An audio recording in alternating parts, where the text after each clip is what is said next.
Nous sommes partis un jour d'hiver, à l'aube, bientôt dispersés dans les 4 derniers wagons d'un train à bestiaux. Le ciel était lourd. C'était un dimanche. Notre crime est d'avoir lutté contre le système nazi. Nous sommes des résistantes. 230 femmes, étiquetées prisonnières politiques, serrées les unes contre les autres, les pieds dans la paille, transportées vers l'inconnu.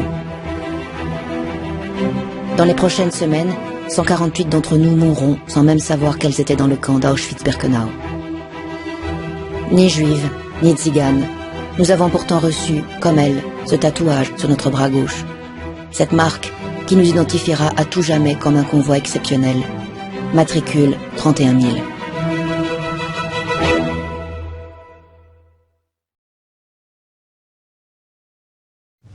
Juin 1940. Sous le poids d'une nation qui depuis 10 ans ne travaillait et ne vivait que pour la guerre, la France déchirée, humiliée, trahie, voit ses frontières violées et son sol envahi. Pour la 3e fois en moins d'un siècle, les Allemands ont contraint nos populations à reprendre le chemin de l'exil.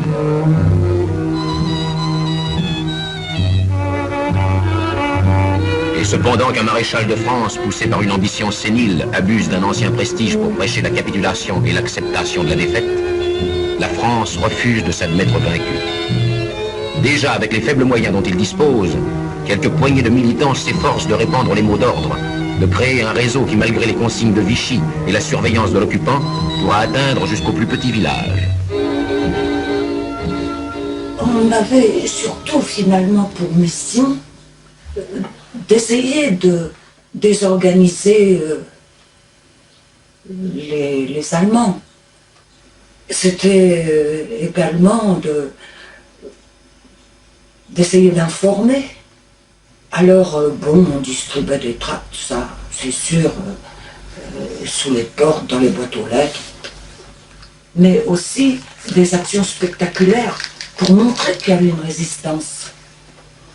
Pour donner confiance aux antifascistes français, aux patriotes français. Nous sommes là en 1940 et 1941, à une époque très sombre de l'histoire, où les Allemands ont écrasé la France, où ils ont envahi toute l'Europe occidentale, à cette époque-là, où d'ailleurs les États-Unis n'étaient pas encore en guerre. On pouvait imaginer que tout semblait perdu.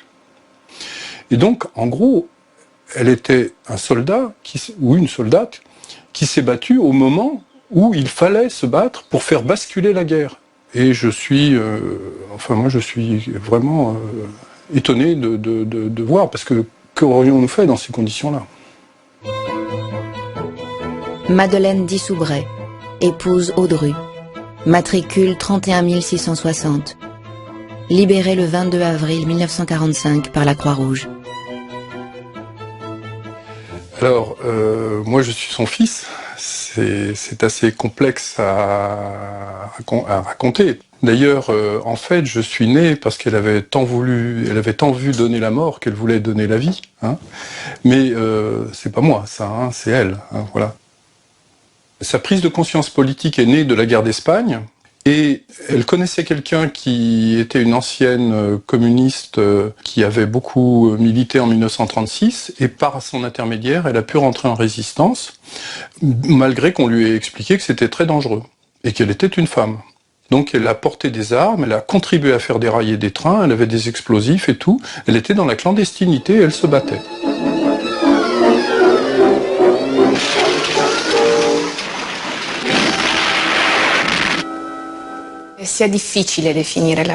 Il est difficile de définir la résistance, avant tout parce que je pense que c'est la racine de notre Europe, des histoires d'hommes et de femmes, souvent jeunes, qui ont risqué leur vie pour trouver un rôle dans leur présent.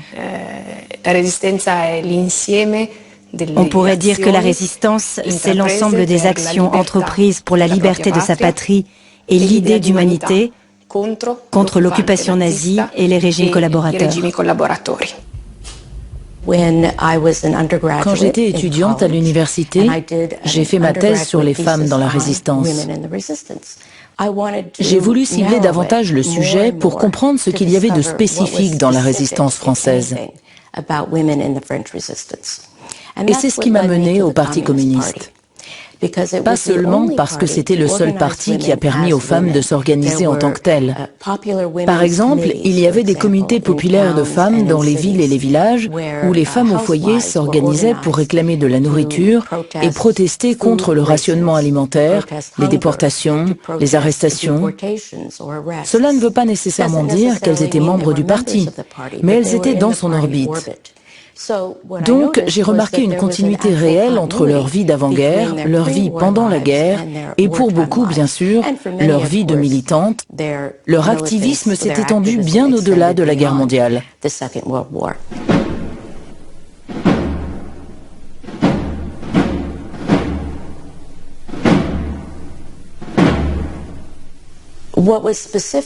La spécificité de ces femmes ralliées autour du Parti communiste, c'était leur capacité d'organisation. Bien sûr, ce n'était pas la seule entité qui rassemblait des femmes, mais c'était la seule qui avait un programme propre à ces femmes.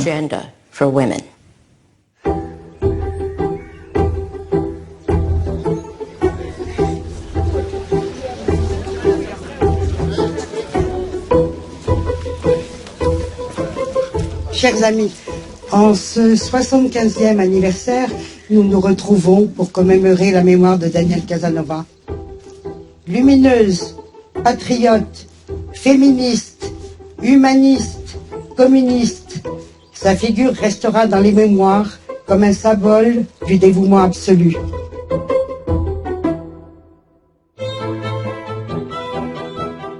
Danielle Périni, épouse Casanova. Matricule 31 655, morte à Auschwitz, le 10 mai 1943. C'est une jeune Corse qui a un tempérament assez fougueux, même toute petite. Elle a besoin immédiatement de lutter. C'est un tempérament de fou, il faut qu'elle lutte.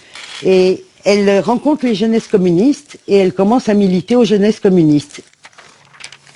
Elle démarre donc sa vie de militante et ce qui va la choquer le plus, c'est la pauvreté des jeunes filles qu'elle rencontre et surtout des jeunes filles qui ne sont absolument pas épanouies. Et elle va créer donc, dans ses débuts de militante, elle va créer ce qu'elle appelle l'Union des jeunes filles de France. Ces jeunes filles de France, ça va devenir des futures résistantes aguerries, courageuses plus tard. Dans sa lutte, elle utilise tous les moyens. Elle rédige elle-même des tracts qu'elle diffuse et qu'elle fait paraître. Elle fait même un journal pour cela. Il y a un tract assez spectaculaire, c'est la mort de Gabriel Péri, ce héros extraordinaire qui n'a pas été tué tout seul, hein, avec 2 autres résistants. Toute sa colère et toute sa souffrance ressort dans le tract.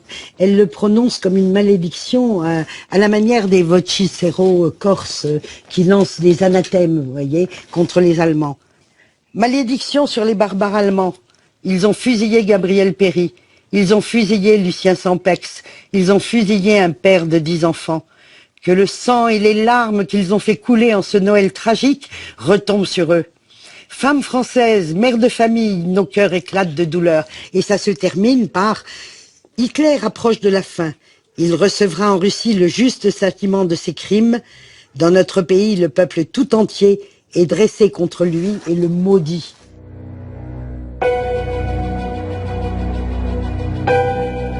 Épouse, mère, déjà veuve ou jeune fille, femme d'eux, intellectuelle parisienne, commerçante de Rouen ou ouvrière de Marseille, engagée ou indignée.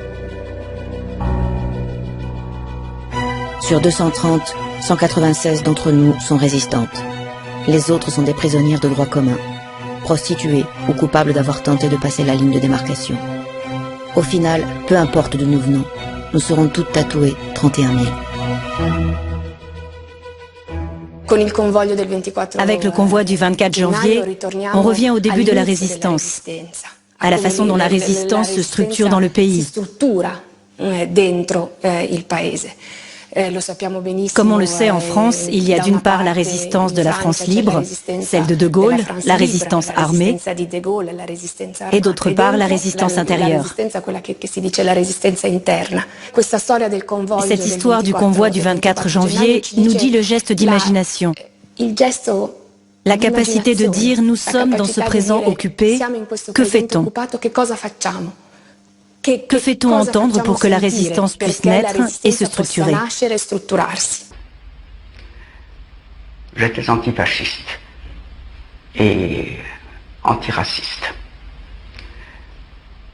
Et j'ai adhéré au Parti communiste pour ces raisons. Donc, c'était tout naturel de participer à la résistance. Marie-Claude Vogel, épouse Vaillant Couturier, matricule 31 665, de retour en France le 25 juin 1945. Sa prise de conscience, oui, elle date de bien longtemps avant, puisque elle était sensible aux injustices sociales, et en particulier, elle n'avait pas compris, quand elle était gamine, pourquoi la fille du jardinier, qui était bien meilleure qu'elle à l'école, était obligée d'aller travailler, alors qu'elle, elle pouvait continuer ses études, et que les études, ça la passionnait pas énormément. Ça, c'était une première chose. Et puis la seconde, c'est que elle était envoyée pour faire un reportage sur la prise du pouvoir par les nazis en Allemagne, donc en mars 1933, au tout début de l'installation des nazis. Et c'est à cette occasion qu'elle va prendre des photos clandestines. Et j'ai photographié l'entrée du camp de Dachau. Et je me rappelle que j'y étais avec un copain allemand. Et je suis monté sur le capot de sa voiture pour faire une photo par-dessus le mur, pour regarder les types qui travaillaient à l'intérieur, de loin naturellement, on les voyait de loin. Et la photo ne donnait pas grand-chose, mais rétrospectivement, je me suis dit que c'était de la folie. C'est là qu'elle décide de s'engager véritablement au Parti communiste. Elle va faire plusieurs choses. Elle va d'une part être agent de liaison pour les dirigeants du parti, et d'autre part, elle va travailler avec les intellectuels communistes, Gabriel Péry, Georges Politzer, Jacques Decour, et elle fera partie de cette grande affaire où il y a plus d'une centaine de personnes qui sont arrêtées pour avoir diffusé et imprimé des journaux clandestins, des tracts. C'était l'Université Nouvelle, ça pouvait être l'Humanité, et c'était la préparation des lettres françaises.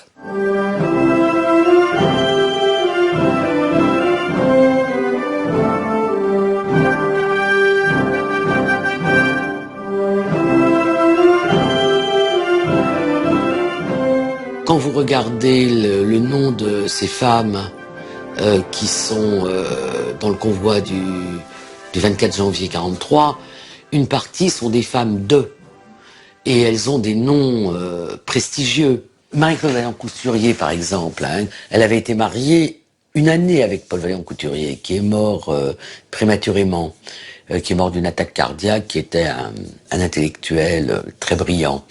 Mais elle garde le nom de Vaillant-Couturier, qui est un grand nom chez les communistes. C'est-à-dire que Casanova, Vaillant-Couturier, Politzer, ce sont des noms. Donc ça ne veut pas dire que ces femmes n'ont pas et une autonomie dans leur militantisme et une grande action, mais les noms sont des marqueurs.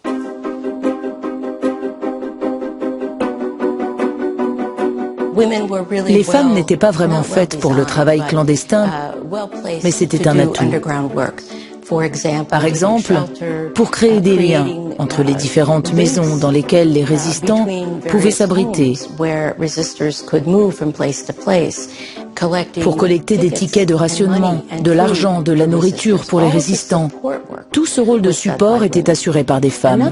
Une autre tâche qui incombait essentiellement aux femmes, c'était celle d'agent de liaison. Pour pouvoir bouger, il fallait se déplacer prudemment et ne pas se faire repérer. Or, les femmes étaient moins susceptibles de se faire repérer que les hommes, en tout cas au début.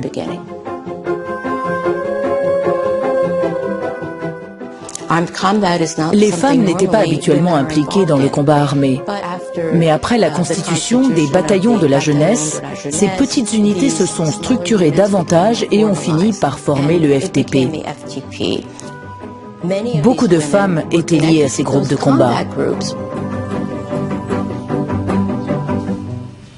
Quand on a tué notre bonhomme, nous on a eu la preuve que c'était bien. On savait que c'était un agent de la Gestapo. Quand on l'a tué, il avait sur lui un carnet avec toute la liste de ceux qu'il avait déjà fait arrêter et de ceux qu'il allait faire arrêter. Il avait même les sommes devant qu'on lui payait. Oh, il avait une chouette de bicyclette, tiens, on la lui a piquée. Mais figure-toi qu'il avait plein d'argent et qu'on le lui a laissé. Je ne sais pas pourquoi, parce qu'il nous est passé dans la tête. On n'était pas des voleurs.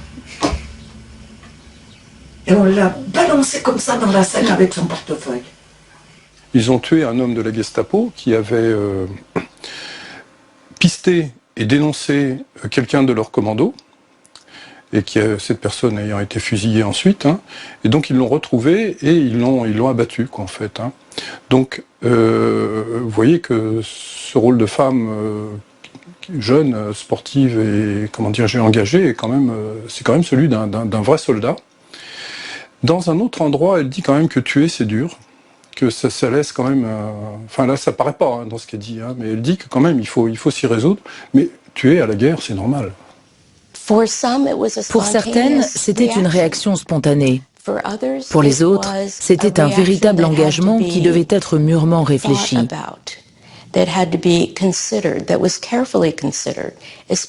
Surtout pour celles qui avaient une famille et des enfants. C'était un véritable obstacle. Et pourtant, beaucoup de femmes ont abandonné leurs enfants à un membre de leur famille, ou même à des étrangers pour qu'ils s'en occupent pendant qu'elles travaillaient clandestinement, surtout si elles travaillaient dans la clandestinité à plein temps. Et parfois, bien sûr, ces enfants n'ont plus jamais revu leurs parents.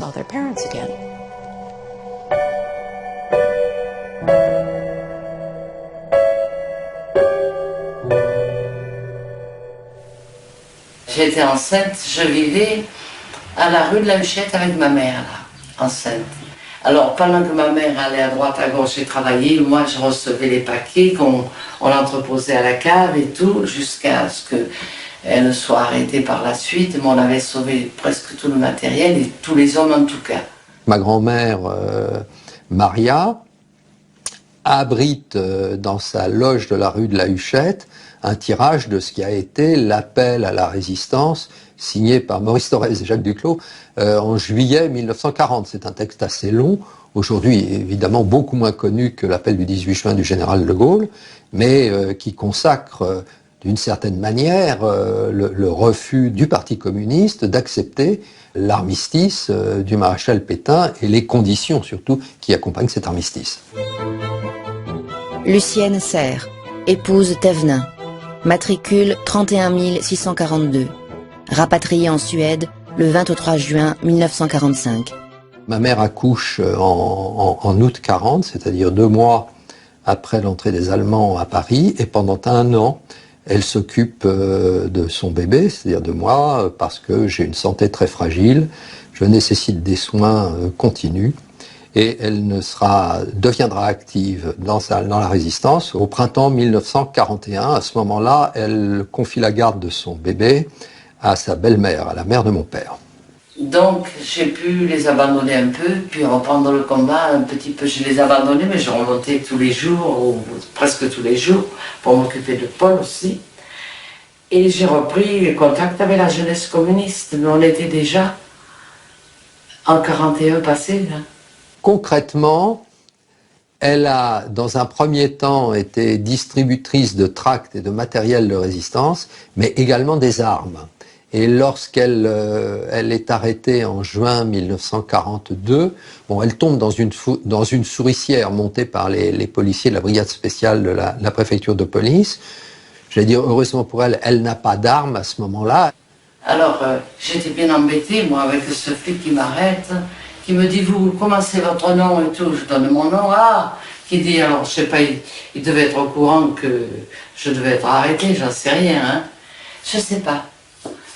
Alors je commence à sortir de chez eux, le type me suit, je voulais foutre le camp, mais il se me suit, puis il courait plus vite que moi, là, d'un jeune. Oh, je prends la bouteille que j'avais à la main, je lui casse sur la tête. Oh, alors là c'est... Il m'a attaché les poignets, les pieds. Je voulais pas marcher, il m'a tiré tout le long. Et j'ai fait un discours avec une voix forte dans l'avenue. Tout ça, c'était pour mettre en garde s'il arrivait des copains qui rentrent pas dans cette maison. Et j'ai fait un malheur. Et ils travaillent pour les Allemands. Vous voyez, ils sont là-bas, ils m'ont arrêté. Mais j'étais pas loin. Et j'ai un attroupement fou. Nous avons presque toutes été arrêtées par la police française, incarcérées dans des prisons parisiennes avant d'être données aux nazis, transférées pour 222 d'entre nous au fort de Romainville. Ici, nous pouvons marcher dans la cour, et le bleu du ciel nous réconforte. Nous apprenons à vivre ensemble, pendant que nos maris tombent sous leurs balles. Nous nous soudons face à l'incertitude. Nous nourrissons notre groupe comme un seul corps. La survie de chacune dépendra de lui.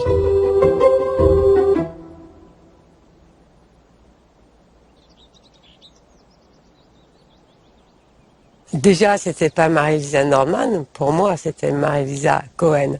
À la limite, Norman Cohen, mais et avant tout, bien sûr, c'était ma mère. Une maman.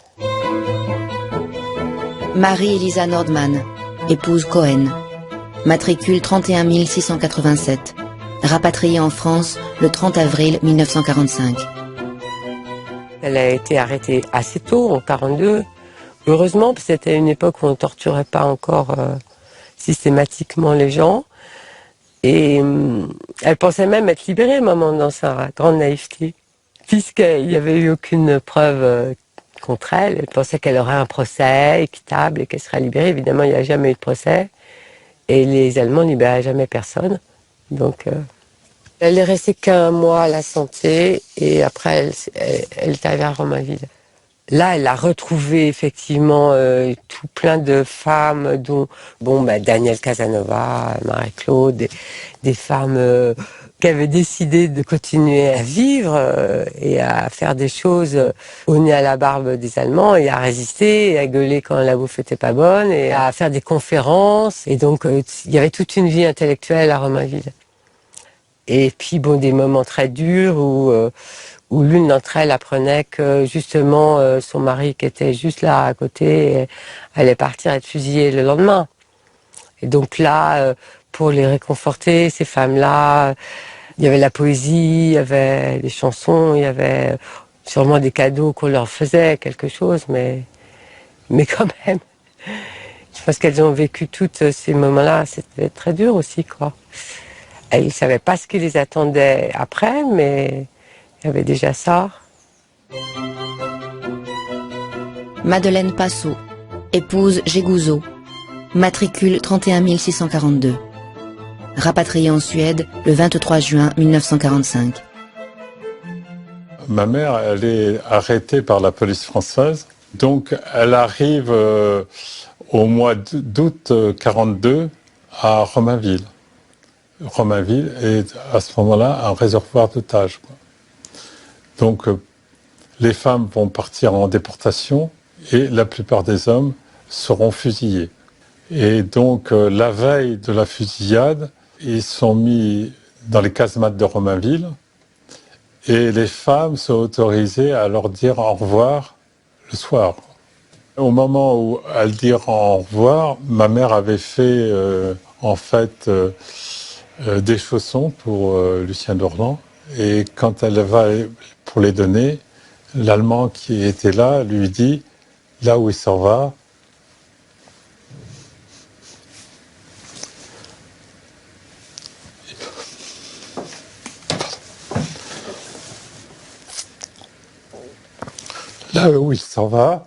il n'en aura pas besoin. »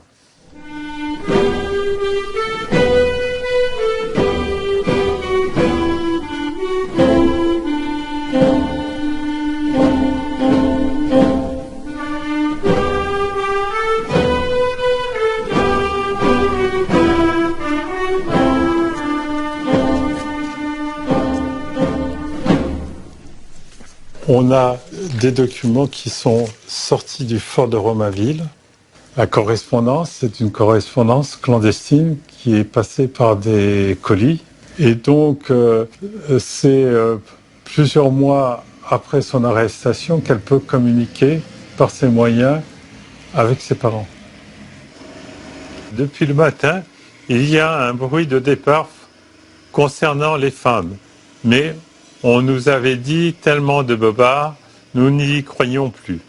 Si nous passons par Compiègne avant de partir, je tâcherai de vous faire passer un mot. La déportation est presque sûre. Bientôt, dans vos bras, je vous embrasse très fort. 23 janvier 1943. Dernière lettre de Romainville avant le départ.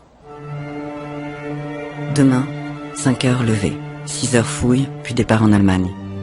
Nous sommes 231 femmes, des jeunes, des vieilles, des malades et même des infirmes. La tenue de toutes est magnifique et notre belle Marseillaise a retenti plus d'une fois. Nous ne baisserons jamais la tête. Nous ne vivons que pour la lutte. Les temps que nous vivons sont grandioses. Je vous dis au revoir. J'embrasse tous ceux que j'aime. N'ayez jamais le cœur serré en pensant à moi. Je suis heureuse de cette joie que donne la haute conscience de n'avoir jamais failli et de sentir dans mes veines un sang impétueux et jeune. Notre belle France sera libre et notre idéal triomphera.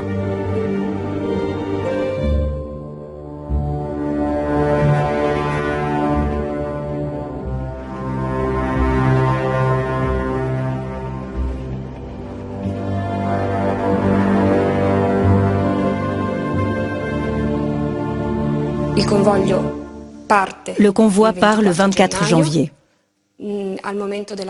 Au moment du départ, les femmes sont entassées dans 4 wagons.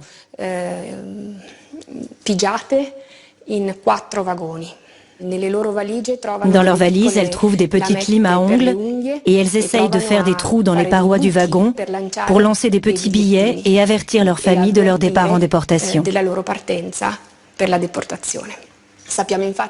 On sait que ces femmes, pour la majorité, avaient été livrées par les Français à la Gestapo en avril 1942 et elles avaient été classées nuit et brouillard.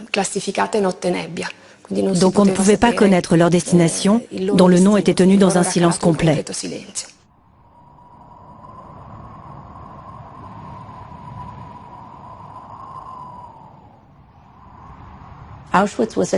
Auschwitz était un camp destiné aux Juifs ou à d'autres indésirables qui devaient être tués dès leur arrivée ou exploités jusqu'à ce qu'ils meurent. Pour être honnête, je ne sais pas trop pourquoi ces femmes sont allées à Auschwitz-Birkenau. Mais au fil du temps, nous avons constaté que ce qui semblait être totalement arbitraire était en réalité le rouage d'un plan plus global et que chaque petit détail avait une raison d'être.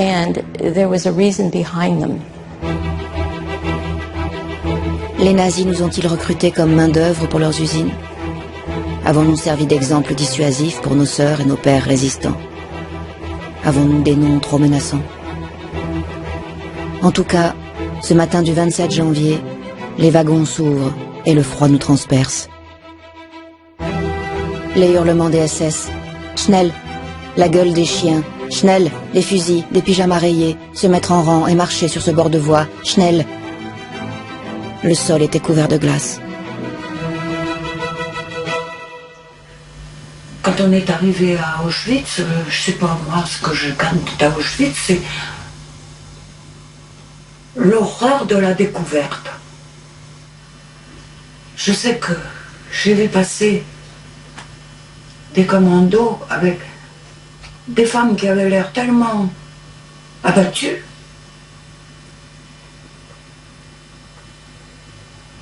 Et puis c'était cette odeur nauséabonde.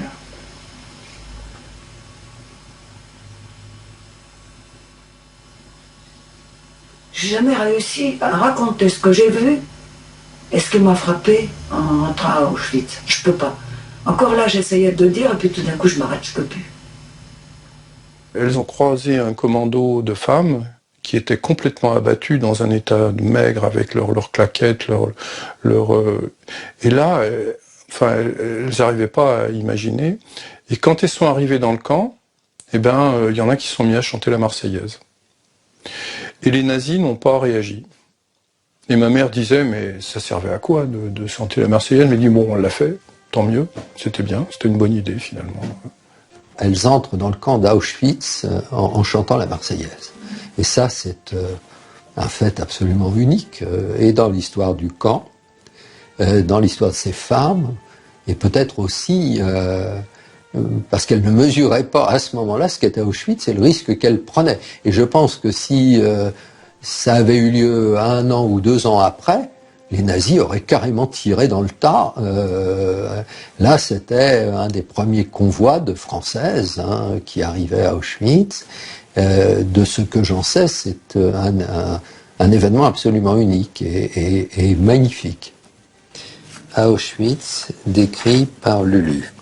On a là un document que j'ai découvert après le décès de ma maman, dont elle ne m'avait jamais parlé. Les souvenirs sont très très précis, très, j'allais dire presque historiques. Lorsqu'un train arrive sur une voie aménagée à cet effet, le responsable de l'extermination, un très jeune SS du nom de Tauber, et quelques dirigeants viennent faire, entre guillemets, la sélection. Le transport sera uniquement composé de juifs. Elles arrivent à un endroit qui est à quelques centaines de mètres de Birkenau, qu'on a appelé la Judenrampe. C'est le quai aux juifs. Et elles n'étaient pas destinées à mourir. D'abord, elles arrivent seules. Elles n'arrivent pas avec leurs enfants. Elles n'arrivent pas avec leur mère. Et il n'y a pas de sélection, parce que c'est pas un convoi de juifs. Donc, il y a une procédure d'entrée au camp qui est à la fois semblable et différente. Elle est semblable dans la mesure où il y a la désinfection, le rasage de tout le système pileux, y compris, enfin des cheveux, mais de tout le système pileux. Il y a le tatouage du numéro sur le bras gauche, qui est une caractéristique unique des camps d'Auschwitz. Vous n'avez pas ça à Buchenwald, vous n'avez pas ça dans les autres camps. C'est vraiment que à Auschwitz où on tatoue. Auschwitz, l'horreur des camps d'extermination. Une femme se souvient encore, et cette femme, c'est vous, Charlotte Delbo. Charlotte Delbo, épouse du DAC, matricule 31 601, rapatriée en France en juin 1945. Lorsque nous sommes passés à l'étuvage et qu'on nous a déshabillés, tondus, et numérotés, eh bien, parmi les femmes qui étaient là, certaines des prisonnières d'ailleurs, il y en a une qui nous dit: combien êtes-vous? 230. Oh, vous ne serez plus 100 la semaine prochaine. On dit: pourquoi? On va nous tuer? Elle me dit: non, mais on meurt. On meurt? On meurt comment? Comme ça? Oui, à cause de l'appel. Oh. Pourquoi est-ce qu'on meurt à cause de l'appel? Parce qu'on reste debout pendant 5 heures, tous les jours, le matin, et puis 2 ou 3 heures le soir. Et parfois toute la journée. Et parfois toute la journée. Alors nous qui étions solides, une qui était coiffeuse, je me rappelle, à côté de moi, dit: moi je travaille debout toute la journée, je peux bien rester debout. Ah bah oui, mais ça n'était pas pareil.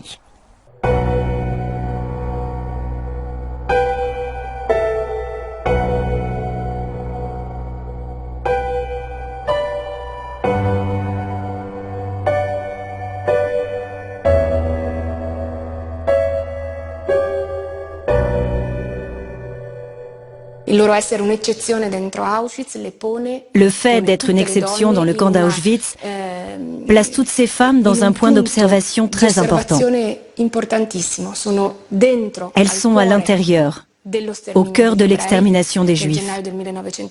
En janvier 1943, Auschwitz est en train de devenir le cœur de l'extermination des Juifs avec Birkenau, les chambres à gaz, les fours crématoires.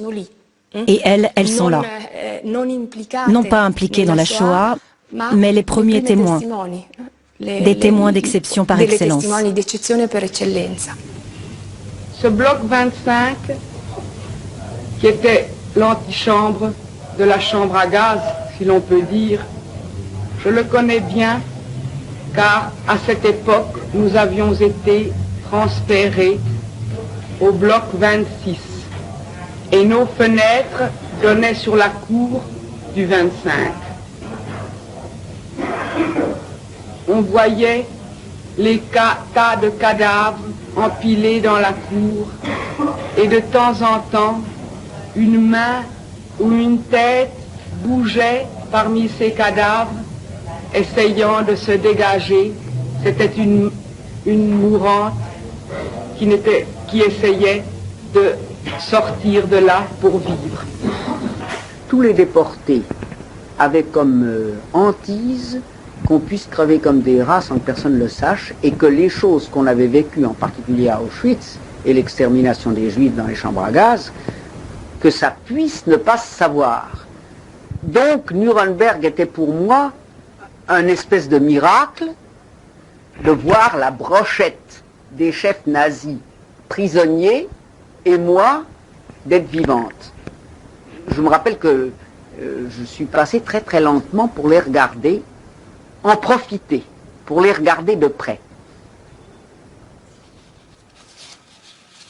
Donc ça, ce sont les photos, alors évidemment elles sont très célèbres, très connues, de Nuremberg. Bon, il y a une scène célèbre qui malheureusement n'a pas été filmée, où elle passe devant les dignitaires, enfin le premier rang des dignitaires nazis, en les regardant dans les yeux. Et après, le juge Jackson, donc le juge principal du procès, il avait peur qu'elle aille cracher au visage ou agresser c'était pas du tout son état d'esprit. Elle voulait qu'il soit jugé, mais elle ne les aura jamais agressés personnellement. Et donc après, les témoins ne pouvaient plus passer devant les accusés.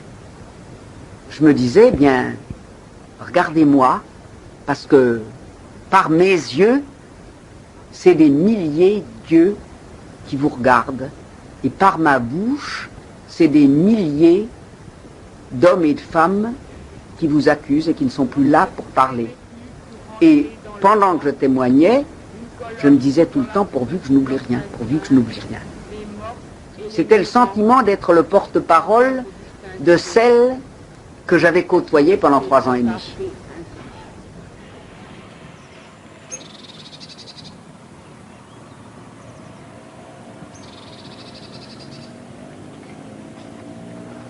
Ça, c'est les compagnes de Daniel qui sont auprès d'elle en permanence, aussi bien à Romainville qu'ensuite dans le camp d'Auschwitz.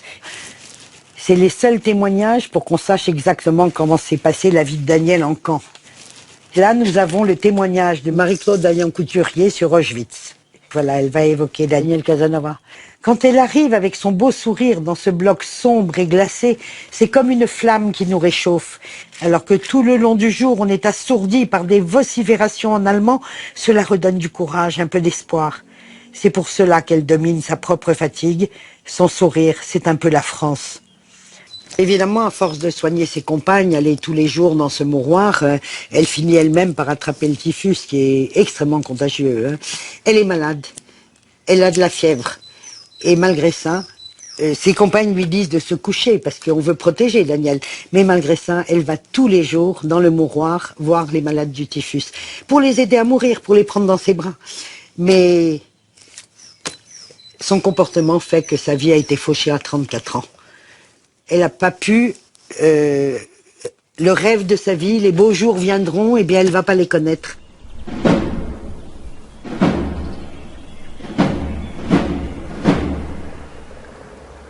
On est arrivé le 27 janvier, elle est morte le 10 mai. Mais avant, je suis venu lui dire que Camille Champion, une de notre convoi, une copine, était morte. Et elle m'a dit, elle meurt toute, mon cœur est un cimetière. Quand tu rentreras, tu leur diras que moi aussi je suis morte pour la France, comme les camarades qui ont été fusillés. Tu diras à un moment d'être courageuse, Et tu diras à mes amis que moi aussi je meurs pour la France comme Paul Isère et Cadra. Donc ça sauve un petit peu le fait qu'ils ont pas réussi à l'avoir complètement.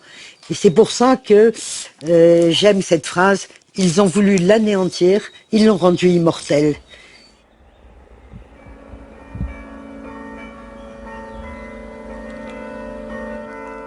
Puisque je ne pourrai ici tous les redire, c'est sans nom, tout aux fils, aux frères, aux maris. C'est vous que je salue, en disant de cette heure la pire. Je vous salue, Marie, de France au sans visage, et celle parmi vous qui porte à jamais la gloire inexpiable aux assassins d'otages, seulement de survivre à ceux qu'elle aimait.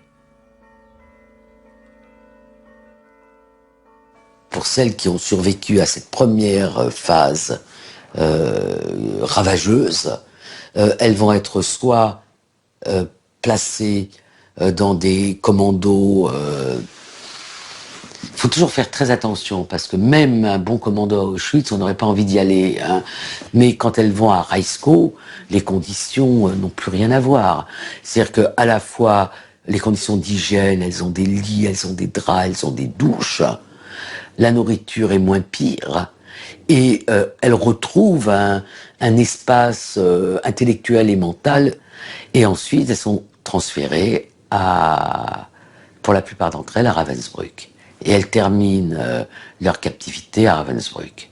Donc à quelques exceptions près où il y a des histoires particulières, celles qui ont survécu les premiers mois rentreront en France après. Nous avons formé un groupe extrêmement compact, extrêmement solide, extrêmement serré les unes contre les autres. Et nous pouvons nous enorgueillir d'avoir le chiffre de rescapés le plus élevé de tous les convois qui sont passés par Auschwitz. Parce que nous sommes aidés constamment. Et vraiment, sans aucune défaillance.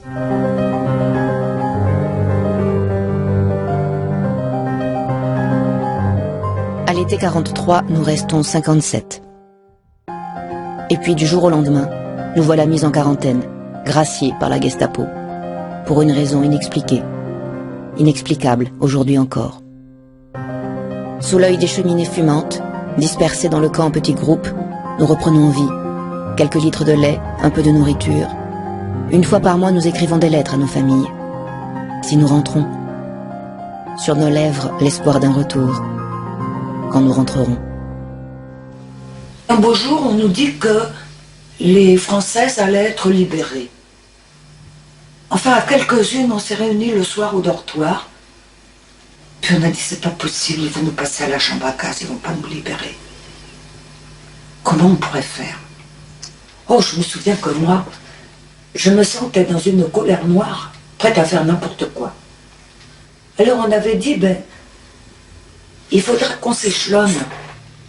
Et avec la colère, on arrivera peut-être à désarmer quelques SS et à tirer dedans, à faire quelque chose. Puis on ne s'est pas dirigé vers la chambre à gaz, on s'est dirigé dehors. Vers l'esplanade en haut des marches. Alors on y accédait par des marches et puis par une route. Moi je me suis dit, ça y est, ils vont nous mitrailler. Alors là, on ne peut rien. Puis il ne se passait rien. Puis tout d'un coup, qu'est-ce qu'on voit arriver? Tout un tas de voitures de la Croix-Rouge. On les avait montées avec la Croix-Rouge sur le toit. Moi, je sais que je suis restée. Je ne sais pas les autres qui leur... Il y en avait qui sautaient en l'air de joie.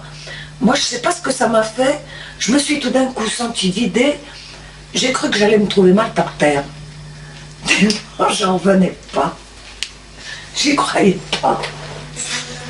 C'était vrai. «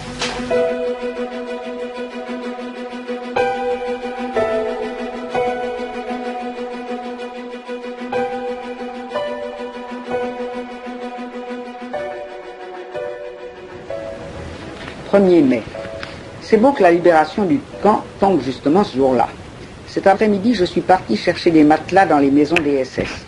Je suis toute seule et c'est merveilleux. Pour la première fois depuis tant d'années d'être seule. Pour me reposer, je me suis étendue sur un transat, j'ai regardé le lac et le ciel, et je suis ivre de liberté.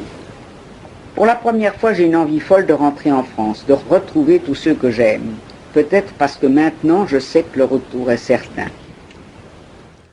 Les gens qui n'ont pas eu de parents déportés, je pense, ont beaucoup de mal à comprendre, à savoir que même si nous, on n'a pas souffert, on n'a rien souffert, moi j'ai rien souffert dans la guerre. J'ai traversé ça dans le bonheur, si vous voulez, inconsciemment, enfin, à part l'absence des parents. Mais bon. Et malgré tout, nous étions dans le camp.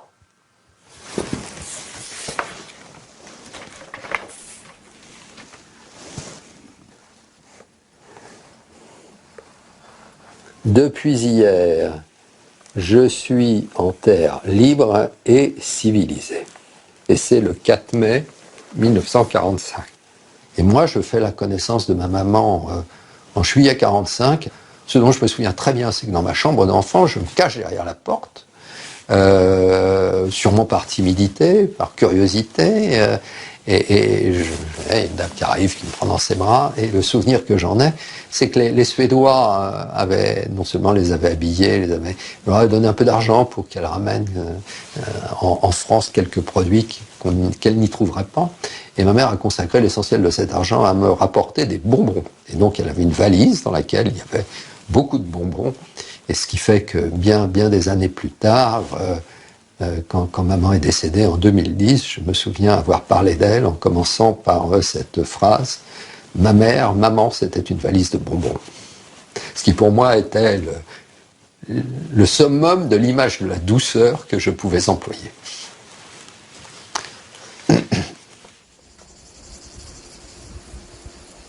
Le camp, de toute façon, faisait toujours éruption dans le quotidien. À la table, si on laissait du pain, ou si on rechignait sur un truc, elle disait, mais nous, au camp, on mangeait son pain, on mangeait ses croûtes de fromage. Donc, de toute façon, je pense que ça, c'est passé très, très vite en moi, toutes ces choses-là. Ça pouvait aussi faire irruption dans la salle de bain, parce que je pense à cause de la nudité des corps, ça c'était palpable, je ne sais pas comment, mais c'était palpable. Et puis il y avait ces après-midi tous les ans, au moment de l'Assemblée Générale de l'Amicale, donc fin janvier, elle invitait les filles du convoi. Elles venaient pas toutes, mais bien sûr venaient les ténors, je dirais, du convoi, comme Charlotte, Carmen, Lulu, Marie-Claude et d'autres. Et c'était pour moi, petite fille, des moments exceptionnels, que j'appréciais beaucoup. Et j'entendais, évidemment, elle se racontait plein de trucs du camp, dont j'ai aucun souvenir, mais c'est sûr que je les ai entendus, en rigolant en plus. Juin 70, au congrès de Strasbourg de la FNDRP. Il y a Betty, je crois, là. Marie-Claude. Elle se disait, il faut rentrer pour raconter. Et ça, je pense qu'elles l'ont consciemment eu comme projet. Et elles ont eu la chance de pouvoir rentrer, effectivement. Et elle a tout de suite transmis. Elle disait qu'elle était rentrée pour ça. Je pense qu'aujourd'hui, nous arrivons à la fin de l'ère des témoins. Cette période historique se termine parce qu'il n'y a presque plus de témoins directs. Maintenant, nous entrons dans une période où cette mémoire de la Seconde Guerre mondiale, de la déportation, c'est à nous de la construire et de décider comment.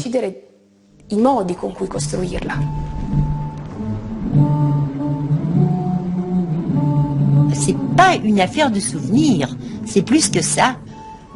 C'est en vérité porter au langage, c'est-à-dire faire entrer le fait historique dans l'histoire et dans la conscience.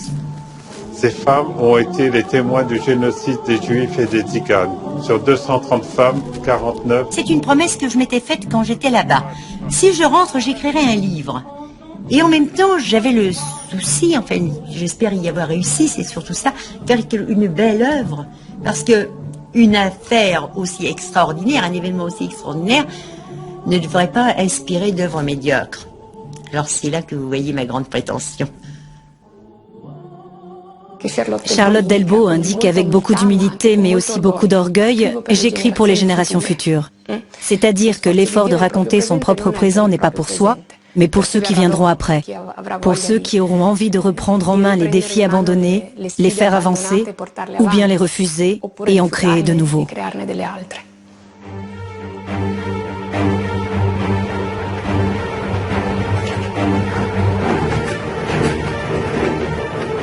Sur 230 femmes parties de Romainville, nous sommes revenus 49, après 27 mois de déportation.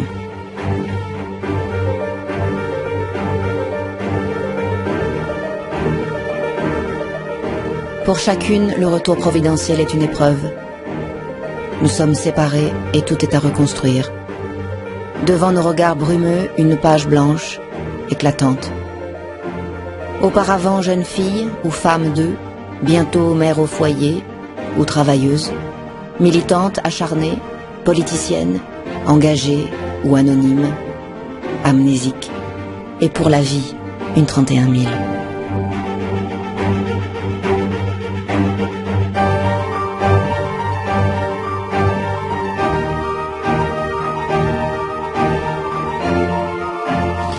Cet hommage à nos martyrs est aussi un appel aux jeunes générations qui n'ont pas connu cette période noire de notre histoire.